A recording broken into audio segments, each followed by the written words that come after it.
Bill Rouselle was born in New Orleans in 1946. His current standing in business circles as one of New Orleans' most sought-after public relations and marketing specialists is a natural outgrowth of a life of leadership and building strong alliances. Likewise, his standing in the local community as a committed voice for justice and change is evidence of his compassion and commitment. A man with many options, perhaps the only thing in life that wasn't optional for Rouselle was leadership. He has always ascended to a leadership role in whatever he's chosen to be involved in. In high school, he was class president and later student body president at Xavier University. Accustomed to first, Rouselle was hired by Time magazine after graduating from Xavier in 1967. He would come home in 1968, accepting an offer from WDSU TV6 to become New Orleans' first African-American television news reporter. But Rousselle's heart was in the community. He was always looking for a way to help those who couldn't help themselves. In 1970, he accepted the job as Deputy Director of the City of New Orleans Human Relations Committee.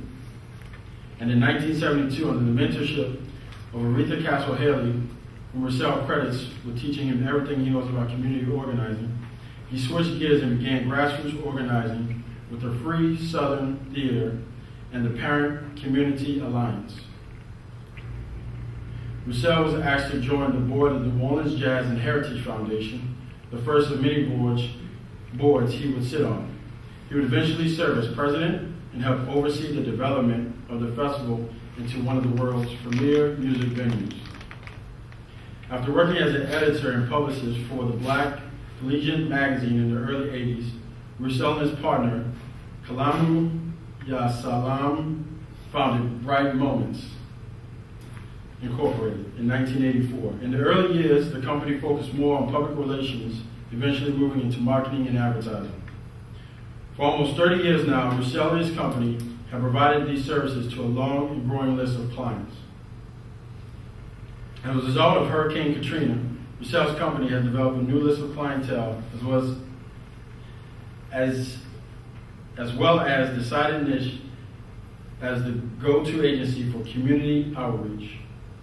Katrina and aftermath thrust Rousselle's company into a pivotal role few could have filled. Rouselle was honored with the local advertising industry's highest honor, the Silver Medal Award, presented to him at the 2007 New Orleans Ad Club's Addy Award ceremony. Equivalent to a Lifetime Achievement Award, the award honored him for his many firsts and for a significant contribution to the industry and the city of New Orleans over the last 25 years. So let's welcome Mr. Bill Rouselle. It's a long ride. Yeah, I know you're going to beat it all. Yeah, why not? Huh? All right. So, born in 1946, I was when Jackie Robinson was first African American baseball player. Jackie Robinson is the reason I learned how to read, because my dad used to read paper to me when I was 2, 3 years old, I guess. Mm. And he always read the baseball story. So I got to know about Jackie Robinson and Willie Mays. Mm. The only thing I guess I read consistently all my life is the sports page of the Times Picayune on the only unfortunately because it's the Times Picayune. That was a good era to grow up in, right? It had its moments. Yeah. It's different than it was today, than it is today for sure. Bus fare was 7 cents, I can remember that. And you walk the streets all the time without any fear of being hurt or whatever. And I guess it was a calmer period of time. There was still a lot of segregation. I went to an all-black school.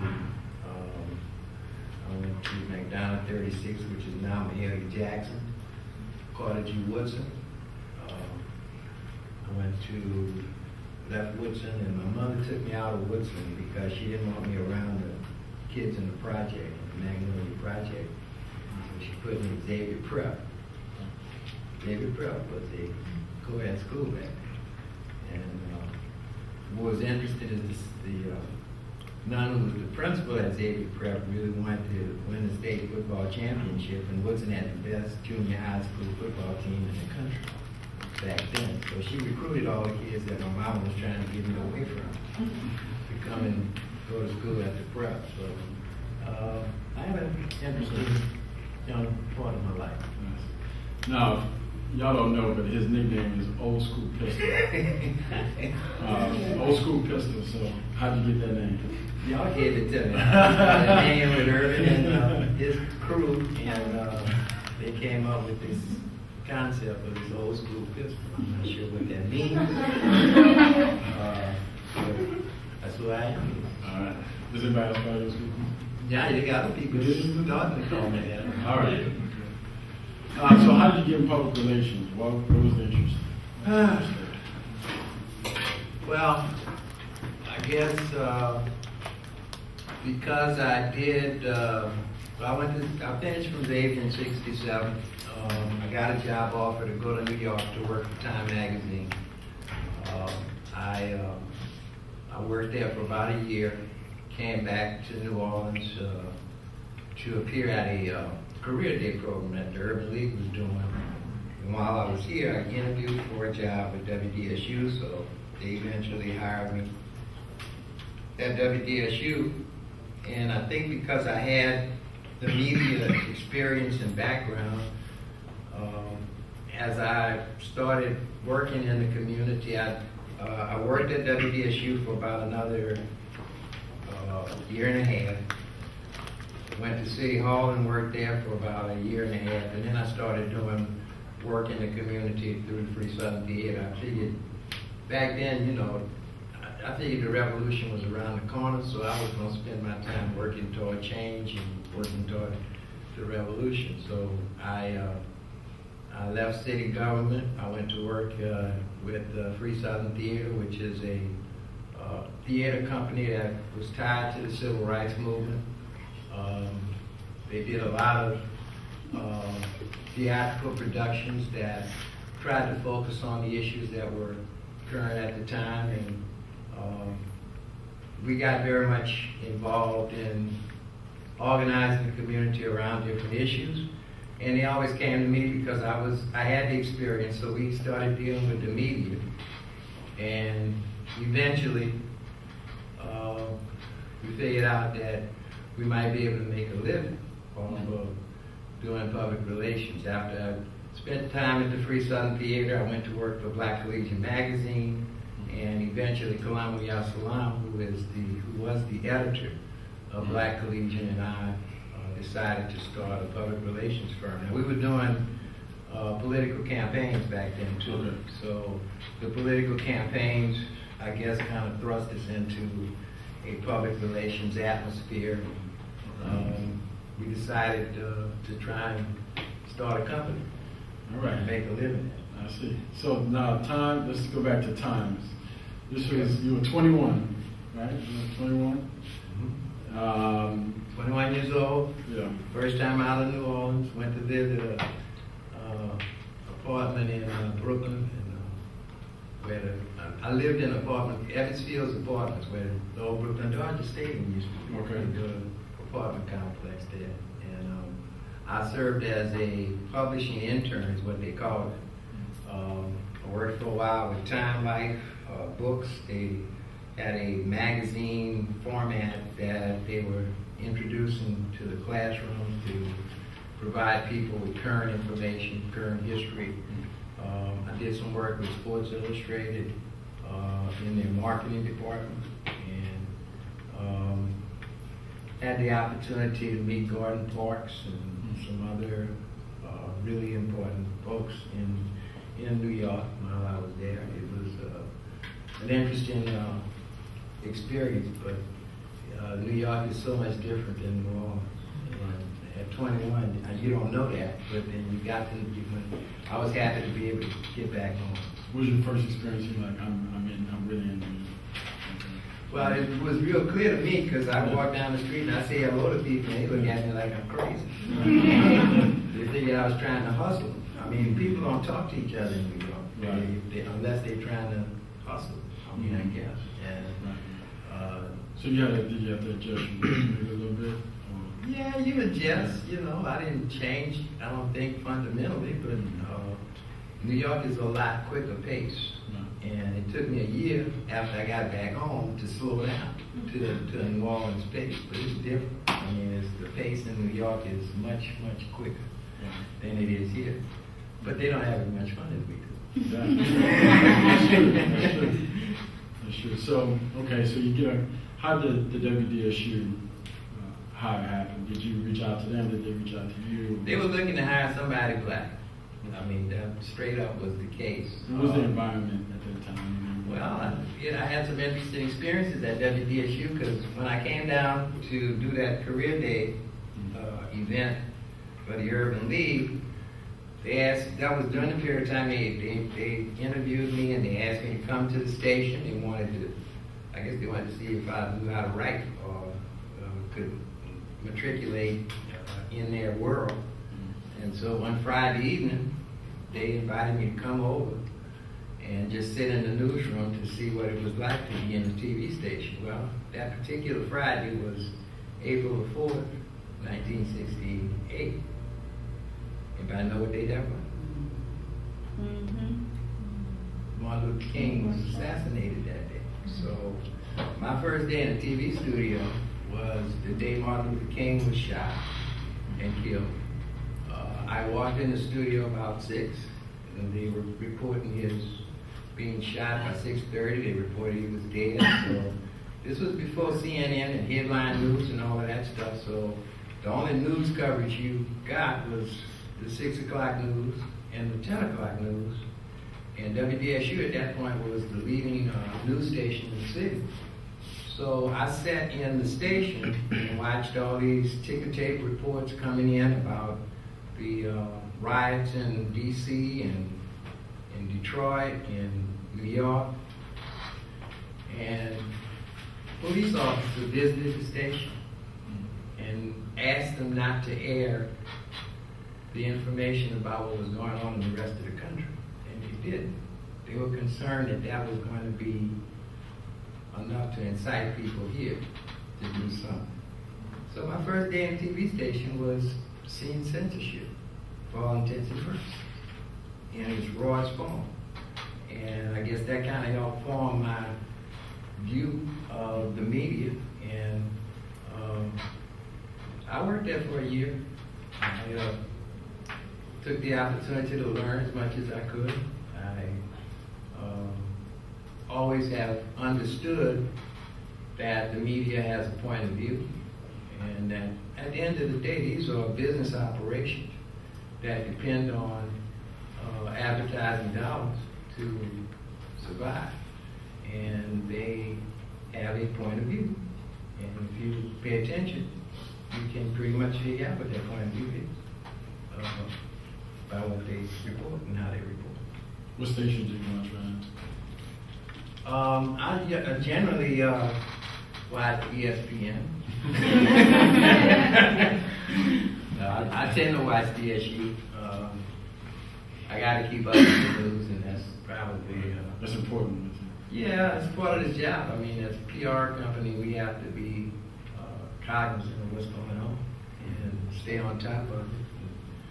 I got 2 of my people here, so they know. Give your dog. My daughter Karen is here. Lauren, who is a UNO graduate, who has taken this class a lot of time. So I mean, is there one station that you feel is, if you could describe each one? Well, Channel 4 has been the elephant in the room over the years. They have cornered the market. They are although WDSU claims to have larger audience now, if you look real close at what they say it's in the demographic of 25 to 54, which may be the case at certain news class. But the large share of the audience watches Channel 4. They are generally, I guess, fairly, I tend to watch them in the morning with Sally Ann and Eric. And I've known both of them over the years. You kind of, WWLP, you kind of get to know the people there, and I guess you get comfortable with them. WDSU has really tried to make some inroads into the market. And I worked very closely with the station manager who preceded Joe Gilmanet. And Joe was a guest here. Yeah. And during the storm, they started doing editorials. We wrote the editorials for, can't think of his name. Mason Granger, who was the station director. And we got involved very much back with WDSU. VUE goes for the sensational stuff. They hired Lee Zurich, and I think specifically to try and do some investigative, feature type stuff. And I guess Fox 8. I guess that's where Zurich is. Right. And I'm sure that since Benson has bought the station, he's going to do his best to try and get a larger share of the market too.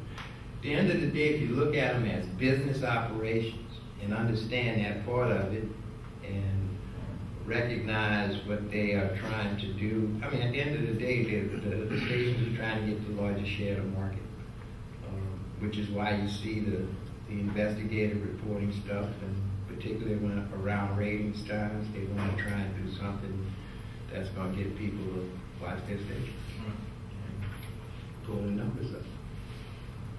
We place a lot of advertising, so the bottom line is that the more people watching, the more they can charge for advertising. So, tell me about the community organizing and how you met Mr. Kathy Haley, and from there, what that whole experience was. Well, like I said, the 60s, 70s were different period. There was a lot of organized efforts to bring about change in the community. We got involved with, I guess I got involved initially with the March on City Hall when I was still a student at Xavier. And CORE, which is the Congress of Racial Equality, was the primary civil rights organization active in the city back then. Aretha Castle Haley was a CORE organizer. Started working with her around trying to begin to have African Americans to have some political power in the city. We worked with the Soul organization in the Ninth Ward when they were just getting started. Did some voter registration efforts. We organized an effort in my neighborhood, Uptown, when they wanted to build a new Mississippi River Bridge, and they wanted to bring it down Napoleon Avenue. And we didn't think that was the place for it, so we organized around not letting them destroy that part of the city. That organizing resulted in the formation of a political organization uptown called BOLD. We worked very closely with Dorothy May Taylor, who ran for state representative and won that position, and then eventually became a city council person here in the city. All the while we were working around areas of police brutality and housing issues. Free Southern Theater was kind of the center for a lot of the groups that were doing organizing efforts, and we were kind of the hub of making a lot of that stuff happen back then. Aretha really started organizing parents around public education issues, and was able to secure a grant to do that, and I ended up working for that organization, the Parent Community Alliance, in the late 70s. We were successful in electing some black folks to the school board.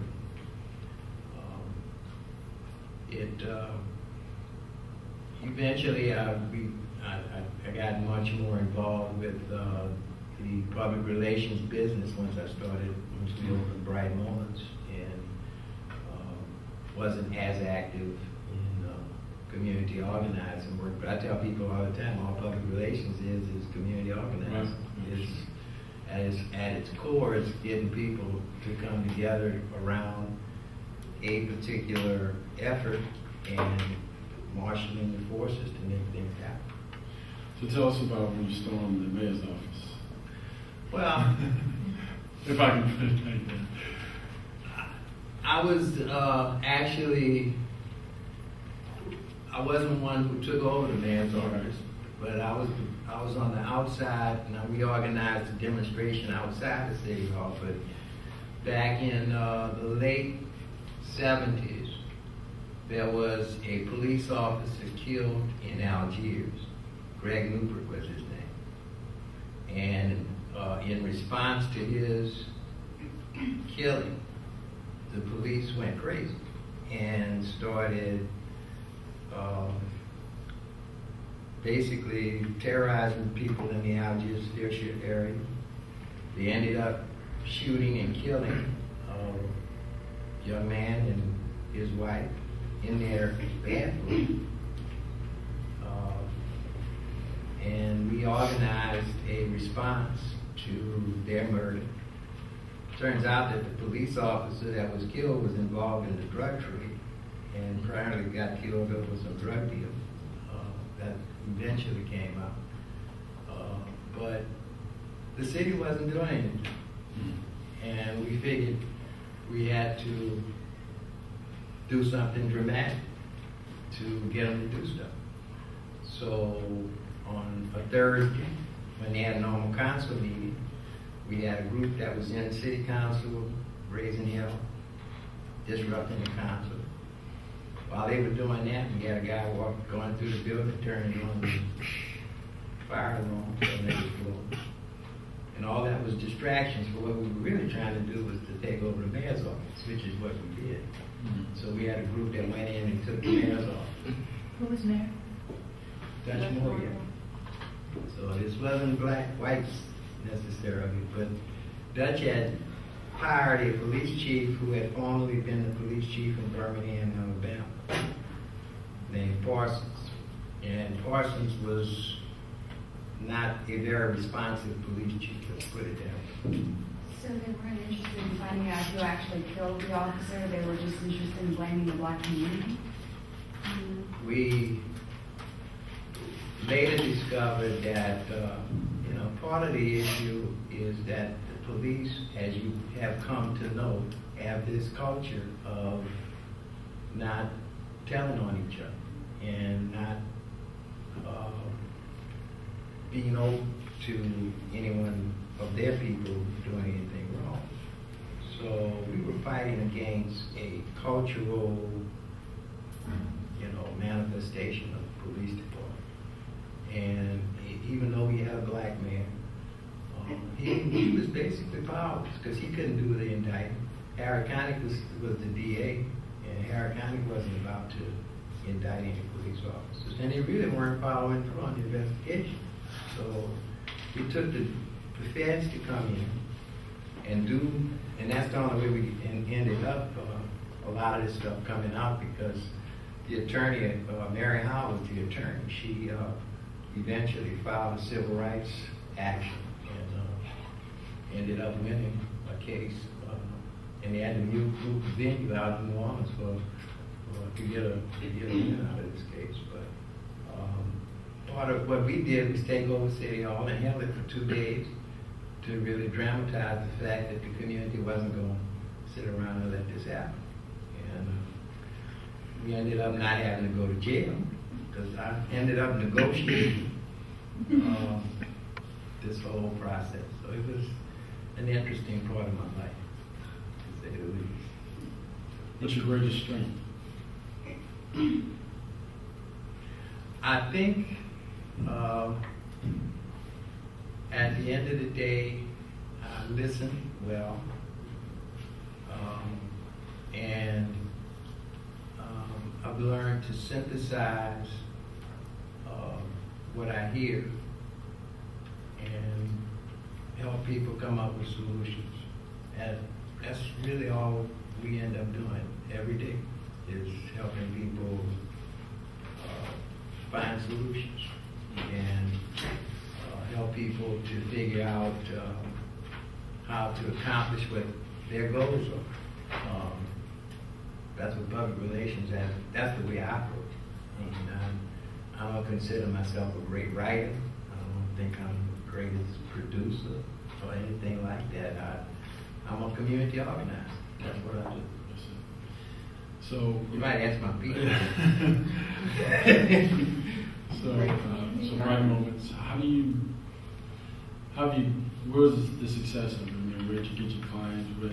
How do you get clients now? Maintain them? Well, when we started out, Oklahoma and I had full-time jobs, so we weren't crazy enough to think we could just open a business and make a living off of it. It took a couple of years before we were able to live off of the business. I think we were first successful in getting the only African American bank in the city, Liberty Bank, as a client. Alden McDonald asked us to come and do some work for them, and that kind of was a base for us getting going. When Larry Lundy came back, left Pizza Hut to come and open the doors here, we were introduced to Mr. Lundy and started doing work with Pizza Hut. So that was a big client for us. We were doing political campaigns periodically, so we had some successes with the politicians. We started doing a lot of work with the school system. We did the millage campaign in the late 80s, and we've done every millage that the school system has done since then. And have really focused a lot of our attention more so on issues and millage type elections more so than individuals. But we've done a few campaigns. I always tell people that in a democracy, political campaigns are the alternative to coup d'etats. So pretty much anything goes when you're in the middle of a political campaign, short of killing somebody. So you see some of the stuff that comes out of a political campaign, it's par for the course. But that's the way they operate. And if you're going to get in the political game, you got to be prepared to expect that to come and either decide to give it back or lose. So what's your greatest weakness?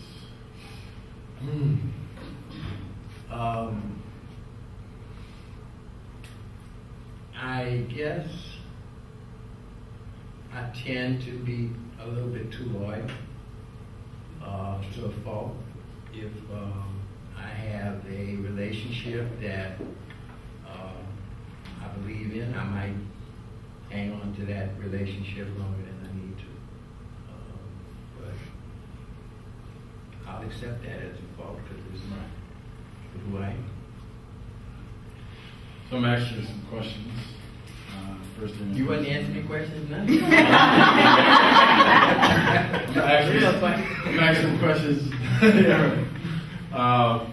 First thing that comes to your mind. You might have been through this before. So. What's your favorite word? Love. What is your least favorite word? Hate. What turns you on creatively, spiritually, or emotionally? My wife. What turns you off? Too much work. What is your favorite curse word?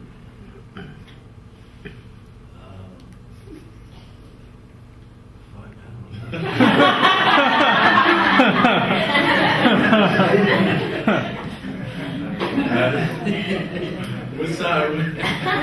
What sound or noise do you love?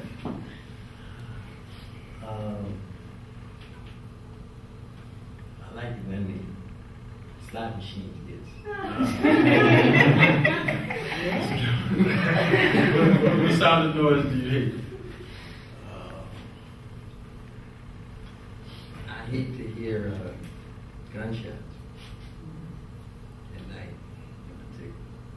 What profession other than your own would you like to attempt? I'd love to be a musician. What would you play? I played a trumpet. No? All right. You heard that? But How are you? All right, let's see. What profession would you not like to do? Garbage man. All right. If heaven exists, what would you like to hear God say when you arrive at the pearly gates? Heaven does exist, and I'll be just happy to be there. Amen. All right. In 10 years, where will you be? What will you be doing, I should say? Well, How old are you now? I'm 65, Okay. and you have to, well, I'll tell the story because when Katrina hit, my family went to Houston, and the day after the storm, when it was clear that the city was flooded and we wasn't going to be able to get back soon, I told my wife, I said, I got 15 years left in my good mind. I'm going home. I'm going to try and help get my people back home and rebuild my city. So in 10 years, I'd be right at that 15-year cut. So I guess I'd be ready to retire. I'd be 75 years old, so I guess I need to retire. Okay. The Mercedes-Benz Superdome. Smart move. Mercedes-Benz, I think. University of New Orleans. The lakefront. We still doing words. Yeah. Okay. So we'll open it up to questions from the class. So, What was it like being the first African-American reporter? I mean, did you feel honored, or were you always in the back of your mind thinking, gee, this is kind of an experiment? It was lonely. Because I'd go to work and I didn't have people that I really felt comfortable around. And it's hard to explain to people who are my friends what I was doing and what it was like, because it was a different world that I was in. Lonely is the best way I guess I could explain it. And I did realize while I was there that reporting the news was important, but then I felt I needed to be making news, and which is why I eventually got involved with community organizing. I got to learn a lot of things, and I think I've tried to put those things to some good use over the years. I was wondering, since you were talking about the police department back in the 60s, I was wondering if you feel like the NRPD is held more accountable today for their actions and for corruption than they were back then. Over the past year or two, yes, since the feds have come in. But that code of silence is, it still permeates the department.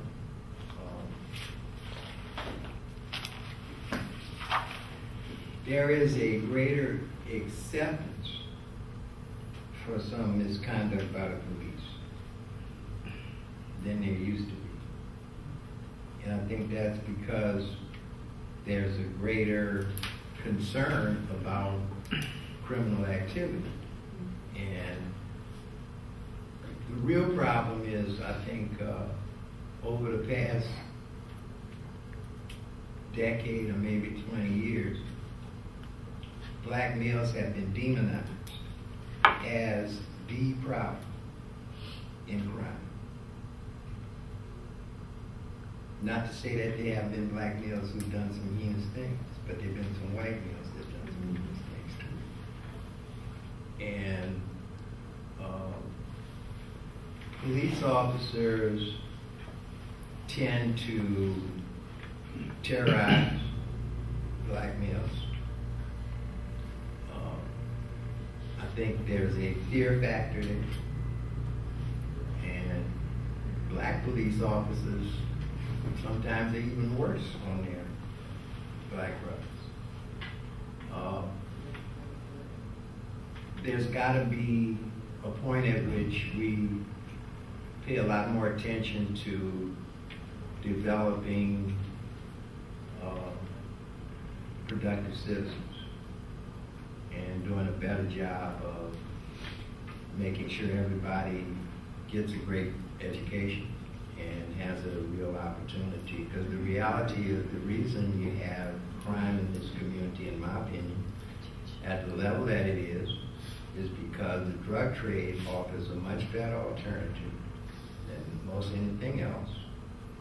Financially, it's a dangerous life, but most of these young men don't believe they're going to live to be 25. So they're willing to take the risk. And they're willing to kill and they're willing to die. I don't know if I answered your question. You did, yeah. You have one?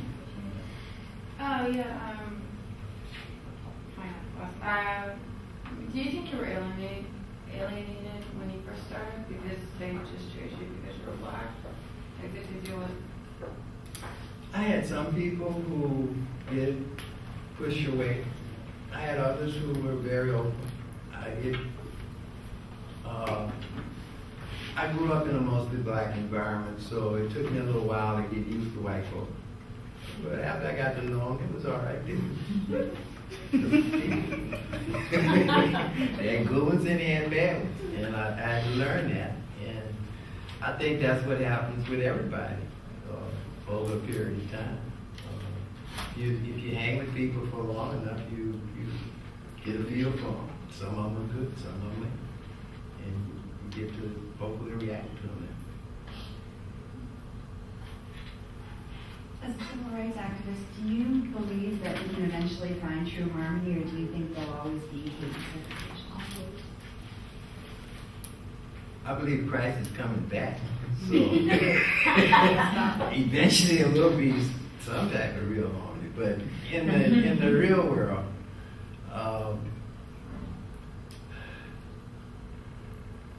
I pray that it comes about. I think it's real interesting what's happening with our African American president and this Tea Party stuff. And this next election is going to be a bellwether election. Because if you really look at what the president's job is, primary job is to protect and serve. Mm-hmm. He took out bin Laden. He ended the war in Iraq. he was responsible for the strategy that got rid of Gaddafi. I mean, you're talking about the major threats to the United States and the world. And he took care of it. And that was his weakness, if you remember, when he was running for president. The economy, I think we are looking at a structural change in the world's economy.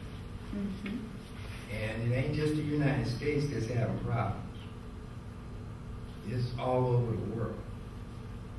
I don't think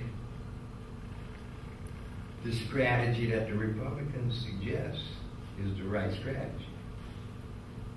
And I do think it makes a lot of sense for people with more income to pay more taxes.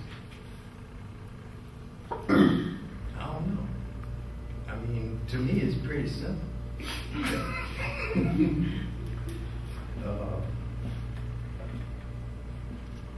But whether or not we're going to all come together and sing Kumbaya, I doubt it. Any other questions? All right. Oh, yeah. No. I was just wondering exactly what neighborhood you grew up in and how it's changed since the 50s. I'm uptown boy. Always will be. Proud of it. And it's changed. We have many more white people living uptown now than we did when I was growing up. And, you know, the white folks left and went to the suburbs, and the gas prices started killing them, so they're coming back to the city. But it ain't quite that simple. But it's a lot more dangerous walking the streets now. And I think the proliferation of guns is the key, because we always had fights. We had gangs when I was coming up. But we'd be in fist fights, and we might pull a knife. But we wasn't killing each other. And that's a big difference. I was just wondering if you had any opinion on everything that's going on with the St. Claude corridor. Because, you know, I mean, they are doing nicer stuff, and but whenever you see that kind of gentrification, it's never about making the place nicer for the poor people who already live there. And I'm wondering if you have any thoughts on that. The point you're making, I think, is the point. Whenever we see improvements, it generally benefits a different group of people than the people who actually live there. We haven't done a whole lot along the St. Claude corridor, so I'm not directly familiar with the players there and what's going on. But there has to be a way for us to make progress and have the people who live in the neighborhoods benefit from it. And I think that we have to come up with provisions in the way we go about doing things so that that's built into it. There's something called the Community Benefit Corporation, and people should be looking at how they can make community benefit agreements whenever there are developments in their neighborhood, so that there is a guarantee that people from the neighborhood get hired, that there is opportunity for people within the neighborhood to open businesses, be part of the economic benefit that results. And they should have with the planning of it, they should have community involvement in the planning. I mean, that's the purpose of, because it's probably funded from a grant or some type of federal money, so they should have. It's a lot of what we end up doing too, or have been doing since the storm, is making sure that New Orleans folks get involved, become part of the progress in a substantial way. All right, let's thank our guests. Mr.